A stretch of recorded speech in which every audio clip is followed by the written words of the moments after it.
రంగయ్య, ఆ 10 కిలోమీటర్ల దూరంలోని కొబ్బరి తోటలో పనుంటే మనం వెళ్ళొచ్చా అని అడిగే పరిస్థితేనా వయ్యారంగా?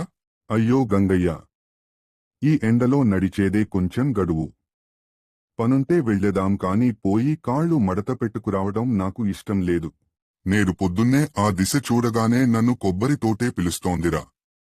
ఏమైనా పనుంటుందేమో అడిగి తెలిసేద్దాం. నీవు చెప్తేనే పనికొస్తావు అనిపిస్తే వాళ్ళు నన్నేం చేస్తారు గంగయ్య? ఇద్దరం పోయి అడిగితే ఖచ్చితంగా ఏదైనా కలిసొస్తుందేమో చూద్దాం. ఆ కొబ్బరి చెట్ల తలదించుకుని చూస్తే నన్ను పనికి పిలుస్తున్నట్లుగా అనిపిస్తోందిరా. పోయి ఓసారి అడిగి చూద్దాం. గంగయ్య, తోటలో మోసే పని అయితే నీకు సరిపోతుంది. నేనైతే వాచ్మన్లా చూస్తాను. తొందరగా అడిగేద్దాం. అయినా రా రంగయ్య, ఒక్కసారి అడిగితే ఏమవుతుంది? పనికి పని, దైవానికి దైవం అంటారు. తోట పెద్దవాడు అప్పుడే ఊర్లోకి వచ్చాడంట. మనం వెళ్ళి అడిగితే బాగుంటుంది. లేకపోతే కాలినడకన తిరిగి రావలసి వస్తుంది. ఏదైనా చెట్టు మీదెక్కి దించే పని అయినా ఉంటే చూద్దాంరా. ఎలాగూ నీకు చెట్లెక్కడం హాబీ కదా. గంగయ్య, పని లేనిదే అయినా అడిగి చూస్తే మంచిదేరా. మోసే పని కాకపోతే నాక్కూడా నచ్చుతుంది.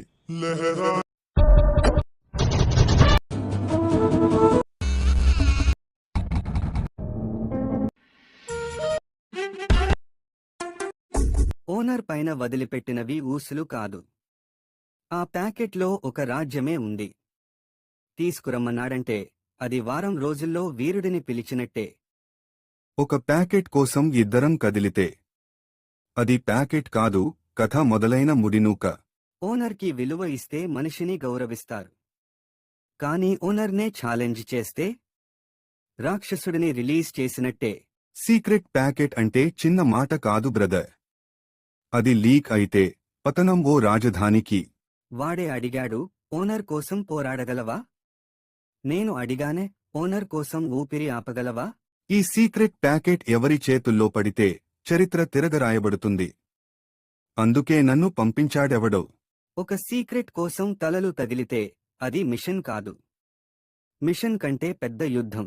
తీసుకురమ్మన్నాడు అని అనుకుంటున్నా. కాని నన్ను పంపాడంటే వాళ్లకి భయం పట్టింది అన్నమాట. నాయకత్వం కోసమో స్వార్థం కోసమో కాదు. ఓనర్ కోసమే ఈ యాత్ర. నీ టార్గెట్ ఏంటి? ఓనర్. ప్యాకెట్ తీసుకురావలసిందే. సీక్రెట్ బయటపడకముందే. సరే వెళ్దాం పద. మన చుట్టూ ఉన్నవారు నిస్సహాయులైతే మనం ఎందుకు నిశ్చలంగా ఉండాలి? సహాయం చేయడం అంటే ఒక అవగాహన కాదు, అది మన బాధ్యత. ఈ సమాజంలో ఒక చిన్న మార్పు తీసుకురావడమే మనకు అందమైన మార్గం. మనం బలంగా ఉండాలి, కాని మరొకరికి సాయం చేసే సమయంలో మన బలమంతా తీసుకురావడం అవసరం. మనలో ప్రతి ఒక్కరకు ఎవరైనా ఎందుకు అవసరమో దానిలో మన స్ఫూర్తి ఉంది. మనతో పాటు మన చుట్టూ ఉన్న వారిని చేర్చడానికి మనని వినియోగించుకోవాలి. అవసరమైన క్షణంలో చిన్న కృషి ఒక విధంగా గొప్ప మార్పును కలిగిస్తుంది. ఒకరి సారిసో మరోరి జీవితాన్ని మారుస్తుంది. మీరు సహాయం అందించినప్పుడు మీ హృదయం కూడా వేడిగా ఉంటది. ఒకరు సాయం చేసినా అది మరికొకరికి ఆశను కలిగిస్తుంది. సామూహిక సమర్థవంతత ప్రతి వ్యక్తి కృషి మీద ఆధారపడి ఉంటుంది. మన సంకల్పం సమాజంపై ఉన్న మోక్షం తగ్గిస్తుంది. ప్రతిరోజులూ మనకు కొత్త సవాళ్లు ఎదురవుతాయి, కానీ మనం కలిసి వాటిని అధిగమించవచ్చు. చిన్న చిన్న అండగా ఉండడం వలన పెద్ద సంకల్పాలను సాధించడం సులభం.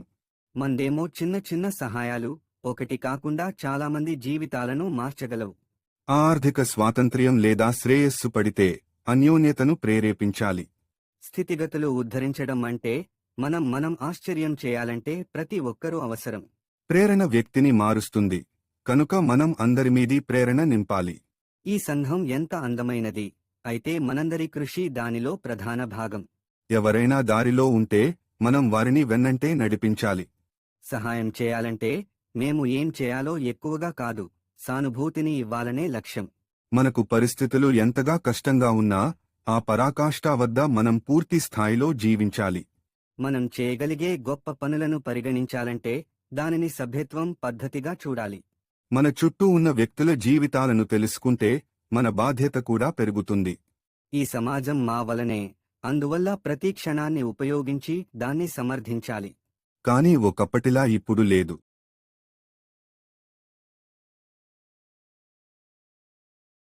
నడుస్తూ వస్తున్నాడా? వాడు భోజనం తెస్తున్నాడా లేక మహాభారతం చదువుకుంటున్నాడా? ఆయన వేగం చూసి గంట ముడిస్తే రాత్రి భోజనం కాదు అయ్యా. బ్రేక్ఫాస్ట్ రీహీట్ అయినట్టు అవుతుంది. నేను ఆహ్వానించను లేషన్. నేను అతనిని ఎదురుచూస్తున్నాను. అది ఓ పిలుపు కాదు, ఓ సవాల్. నడవడం వాడికి అలవాటే అయ్యగారు. కాని మీ ఆకలి మాత్రం మేల్కొన్న మూగంలా ఉంది. నడుస్తూ వస్తున్నారంటావా? నేనింకా ఆ మెనూనే మింగేశాను లేషన్. లేట్ రావడం ఆలస్యం. ఆయన నడక సౌమ్యంగా ఉంది. కాని మీరు చూపుతున్న ఆగ్రహం మాత్రం కాళిదాసు కావ్యం. ఒక్కటే అడుగుతున్నా, ఆ అన్నం నడిచి వస్తుందా? లేక నాకు స్వయంగా వెళ్లి తెచ్చుకోవాలా? అయ్యా, ఓసారి ఆ భోజనం స్టోరీ అయితే అది స్నేల్ టెంపోలో వస్తుంది. కాదు లేషన్. ఇది ఓ పిల్గ్రమేజ్. అన్నం తీర్థంగా వస్తోంది. ఒకవేళ ఈ వేగంతో వస్తే భోజనం కాదు, బియ్యం మొలకెత్తుతుంది అయ్యగారు. నాకే ఊహించనిది. ఆకలితో నేను మారుతున్నాను లేషన్. సూపర్ సాయిన్ కాకపోయినా సూపర్ మోసంగా మారతాను.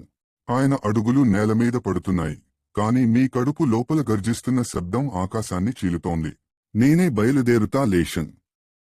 ఆయన కోసం నేను కాకపోతే ఇంకెవరు? ఒక్కో నిమిషం ఓ గంటలా అనిపిస్తోంది. కానికి టైం అంటే నిద్రలేని కల. ఒక మనిషి నడకతో వచ్చిన భోజనం కంటే నా ఆవేశం వేగంగా మీ గోడల్ని దాటిపోతుంది లేషన్. మీరు ఒకరే ఆకలితో ఉన్నారా? ఇక్కడ పనిచేసే వాళ్లకు ఆకలితో ఉన్నారు. దయచేసి ఒక 40 నిమిషాలు ఆగండి. ఒకరు కాదు, ఇద్దరు తీసుకుని వస్తున్నారు. షేర్ చేయండి, కామెంట్ చేయండి. మరిన్ని అప్డేట్ కోసం మా ఛానల్ని సబ్స్క్రైబ్ చేయండి, అలౌ చేసుకోండి.